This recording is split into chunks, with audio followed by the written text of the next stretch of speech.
Ɗaruruwan mutane kan je asibitin koyarwa na Malam Aminu Kano wato AKTH da ke Kano domin a kula da cututtukan da suka shafi kunne da hanci da maƙogaro da wuya da kai.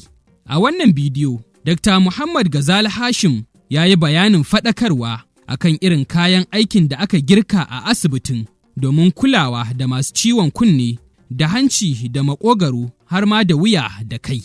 Shin tsakanin ciwon kunne da na maƙogaro da hanci wanne kuka fi samu a wannan asibiti? Kunne, hanci, maƙogaro. Ai dama duniya ma yawanci a ɓangaren gaskiya cututtukan kunne sun fi yawa.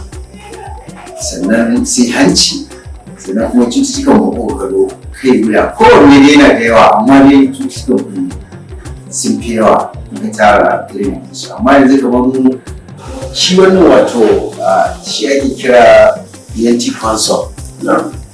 Ko a ce masa ENT consult ko a ce ENT diagnostic table.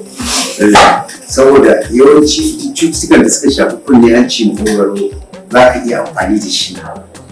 Tunda ka ga kafofi ne wanda suke ba su da girman da za a ce kawai ka kalle su da ido ka gani. To yana taimakawa saboda yana ɗauke a bidiyo kamar da za ta ɗau hoton cikin kunne ko cikin hanci ta kai kuma kana zaune ka gan shi a nan. Sannan kuma gan lura ya ga cewa yana ɗauke da abubuwa da ita kunna shi zai baka haske. Zai baka haske wanda za ka iya amfani da fitila, ka san wuta haka mutum fitila ce. Haka akwai fitila wannan da ta nan za a iya kunna ta ta shine bright. Ita wannan fitilar ita ma za ka iya amfani da ita za ka kalli jikin mutum ko wuyansa ko wani abu ta waje. Sannan za ka ganin kan lura a jikinsa akwai abubuwa na sa shi. Me aikin wannan?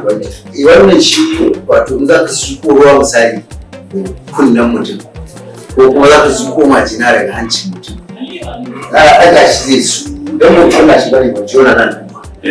In kada ɗaga shi zai, wannan kuma ka ga sprayer ce ta abubuwan da muke sawa a ciki. Za ka danna shi. Magunguna ne? Magunguna ne muke sawa nan.